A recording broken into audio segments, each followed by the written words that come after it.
Oui, ça sert parce que les joueurs, c'est toujours les premiers tours qui sont un peu piégeux. On sort du championnat, on n'est pas encore dans la logique de la Coupe de France et souvent le passage d'une logique de championnat à une logique de Coupe de France est piégeux. Mais malgré tout, un match de coupe, c'est toujours un peu un saut dans l'inconnu parce qu'on ne sait jamais à quoi s'attendre en termes d'adversaire. Il y a le niveau supposé d'une équipe par rapport à son championnat.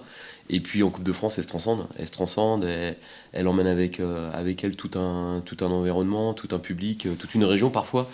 Et c'est toujours quelque chose de piégeux, en tout cas que les entraîneurs redoutent quand ils doivent aller se déplacer contre une équipe hiérarchiquement inférieure. Maintenant, la meilleure façon de préparer ces matchs-là, c'est d'en être conscient, de transmettre les messages et puis que le match se joue avec la valeur supposée de notre équipe et pas en dessous de sa valeur. Un peu, mais j'aurais aimé les voir, mais ils ont eu leur match remis. Donc je devais y aller la semaine dernière contre, je sais plus contre qui ils jouaient, hein, Saint-Lunevec je crois. Ça a été remis pour neige. J'aurais aimé au moins voir leur équipe, mais aussi surtout le contexte du stade. Bon, il n'a pas été joué depuis un moment a priori, il a plutôt bonne réputation dans la région, il y a des entraînements délocalisés du Racing Club de Strasbourg je crois parfois là-bas. Mais bon, ça reste un terrain du mois de décembre avec un épisode neigeux et de la pluie et tout ce qui s'ensuit. Donc faut pas s'attendre à jouer dans des conditions idéales, mais ça fait partie de la Coupe de France. C'est souvent un élément important qu'on relève, mais malgré tout, il faut savoir s'imposer dans toutes les circonstances. Bah, c'est voir au bout des 90 minutes ou des tirs au but la possibilité de recevoir une Ligue 1. Je pense que c'est le rêve de toute équipe, même au-dessus de R1. Hein, je peux dire, même si nous demain on est amené à passer ce tour, on va rêver. Donc j'imagine que les joueurs, l'environnement, le staff, ils en rêvent. Et puis je crois que c'est marqué aussi l'histoire de leur club d'une pierre blanche parce qu'ils n'ont jamais participé à ces tours-là. Donc oui, c'est tellement palpable que je pense que l'énergie elle est encore plus importante. On avait anticipé, on était allé les voir contre Forbach. Voilà, là-bas c'était déplacé puisqu'on avait un tirage de sort qui était déjà prédéfini, donc ça nous permettait de. Ça de bon dans un truc qui pour moi n'est pas bon, mais au moins on sait contre qui on peut jouer. Donc Abba s'était déplacé à Forbach pour voir les équipes, mais l'observation d'un match où tu sais pas qui va gagner, où tu vas peut-être jouer ou l'une ou l'autre, c'est toujours un peu délicat. Voilà, on a aussi essayé de récolter des infos pour pouvoir avoir une photographie à l'instant T de leur équipe, mais finalement c'est pas ce qui compte parce qu'on sait que au-delà de tout ce qu'on peut nous dire en championnat ou de tout ce qu'on a vu, demain ce sera un match qui aura une intensité émotionnelle très différente et il faudra à l'intérieur de ça être très très très sérieux et surtout même plus que sérieux, il faudra avoir une forte envie de le gagner et même plus envie que notre adversaire. Moi de mon point de vue en tout cas, je pense pas à ce 32e, je pense à la dynamique en fait, au fait que si on pouvait se qualifier, ça nous permettrait de bien lancer notre dernière semaine de compétition avant d'aller à Dijon. Et au-delà de ça, ça éviterait de retomber. On s'est relevé un petit peu après Niort, on a gagné contre Marignane. Si on pouvait repartir encore sur du positif pour ces dernières semaines, c'est plus ça. Après, il y a aussi le côté orgueil, de ne pas avoir envie de se faire éliminer par une équipe plus petite que soi. Et ça serait un troisième, un quatrième, un cinquième tour, j'aurais le même état d'esprit. Ça serait un 32e où j'aurais une équipe hiérarchiquement inférieure, j'aurais le même état d'esprit. Et ça serait une quart de finale, j'aurais le même état d'esprit. C'est quand on est compétiteur, on se doit d'avoir envie de s'imposer ce genre de match pour avoir la chance un jour de jouer contre une plus forte hiérarchiquement et d'essayer de faire l'exploit à notre tour. Voilà, c'est ça un peu l'idée. C'est une belle expérience pour tout le monde parce que j'ai envie de voir mes joueurs dans un contexte différent. La Coupe de France en est un, mais la Coupe de France contre un plus gros, c'en est un autre. Et de voir mes jeunes joueurs, ma jeune équipe se confronter à ce qui se fait de mieux en France, ça serait vraiment très bien pour nous tous. Et puis aussi notre public, parce que c'est pour ça que la Coupe de France, elle est sympa, c'est que quand on passe des tours, ça devient, on démarre, c'est un parcours, ça peut devenir une épopée, puis une aventure, voire plus. Donc chaque tour a son histoire. Moi, j'ai bien aimé le début de notre parcours à Ménizet, ça restera un moment que j'ai vraiment apprécié. Après, ça a été un peu plus classique ou traditionnel, même si on a eu la chance de jouer chez nous, donc ça a réduit un peu la part d'incertitude. Demain, on repart dans un environnement à l'extérieur avec tout ce qu'on vient de dire, mais j'aimerais bien que ce parcours qu'a démarré Amélisée finisse sur quelque chose de marquant.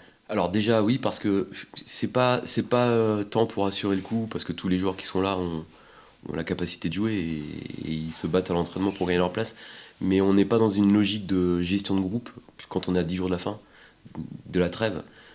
J'ai envie de dire que le garçon qui lâche quelque part, c'est un peu son problème et c'est à lui de pas lâcher.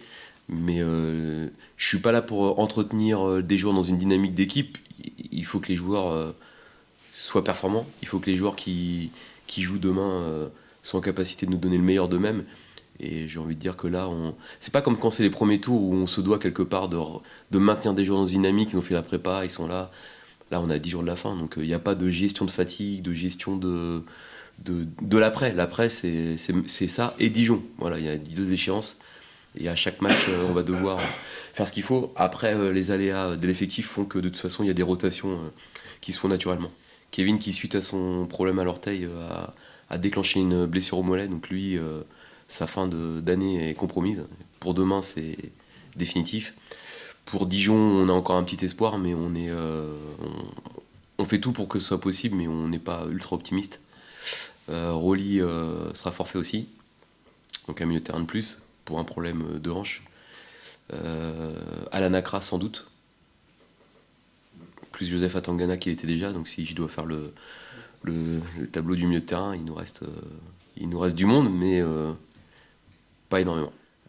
Dans ce que je demande à mon milieu, on va dire, de sécurité, celui qui équilibre l'équipe, Malcolm a des fois des fourmis dans les jambes qui font qu'il n'est pas toujours correctement positionné. Ça vient de son profil, quelqu'un qui a une grosse capacité à courir et qui aime se projeter. Et dans la capacité à jouer entre les lignes, il avait beaucoup de progrès à faire dans ses orientations de corps, dans ses prises d'infos et dans sa capacité à jouer sous pression. Ce que j'appelle sous pression, c'est entre les lignes, ce qui est toujours le plus dur. Et il avance dans ce domaine-là, et ça c'est bien. Maintenant, je veux en faire un milieu complet, grâce à ses qualités, parce qu'il est capable de jouer comme une sentinelle. Ce qu'on appelle une sentinelle, c'est plutôt quelqu'un qui surveille, qui contrôle, qui étage l'équipe et qui nous assure la première relance. Et il y a des matchs où Malcolm a perdu trop de ballons. À ce poste-là, tu dois, j'ai envie de dire idéalement, en perdre 2 ou 3, mais quand on perd 14, 15 dans la remontée du ballon, par certains matchs, c'est trop. Il le sait, parce qu'il a il a toujours une envie de se tourner ou de donner de la continuité au jeu. Il y a des temps de jeu à respecter parfois. Donc il doit progresser dans ce domaine-là, il doit progresser aussi ailleurs. Mais là, c'est vrai que sa rentrée, elle était intéressante dans l'interligne. Mais des fois, on joue à 2 milieux de terrain, des fois, on joue à 1, des fois, on est 2, mais dans les 2, il y a une vraie hiérarchie dans les consignes. Il y en a un qui est plutôt là pour étager. Parfois, on est vraiment sur une zone totale, c'est-à-dire qu'en fonction du ballon, il y en a un qui équilibre, il y en a un autre qui attaque. Des fois, on se déséquilibre un peu aussi. Enfin, ça dépend des matchs, mais c'est pour ça que Malcolm, il faut qu'il progresse dans tout. Mais pour le coup, la semaine dernière, entre lignes, c'était intéressant. C'est vraiment bien parce que c'est un secteur stratégique pour nous, où on a beaucoup de choses qui démarrent et qui naissent dans ces secteurs de jeu-là, dans nos lancements de jeu. Avec Mamad, ça nous donne une autre option, un profil différent, déjà quelqu'un de taille qu'on n'a pas dans notre équipe. On n'a pas de profil comme ça. Quelqu'un de calme, gaucher, qui peut jouer long, qui aussi a une capacité à jouer box-to-box. Donc ça, c'est vraiment un plus. Et puis c'est quelqu'un qui dans son vécu, dans son expérience, même si ça reste un joueur plutôt jeune, je crois qu'il a 24 ans, Mamad, il me semble, c'est comme quelqu'un qui a du vécu, donc il va nous amener aussi en tout cas par rapport à nos 2004, il en a beaucoup, donc ça va nous apporter l'expérience. Ouais, c'est sûr, c'est une autre compétition, mais c'est une compétition où il faut la jouer à fond, c'est comme le championnat. Les matchs qui passent, faut les jouer à 100% et on est là pour les remporter et pour poursuivre notre série sur des victoires, quoi. Ouais, c'est sûr que demain on va affronter une équipe de R1, mais on le sait que c'est la Coupe de France, que tout peut se passer dans cette coupe. On a encore vu les tours précédents qu'il y a des nationales ou des Ligue 2 qui ont perdu contre des équipes inférieures.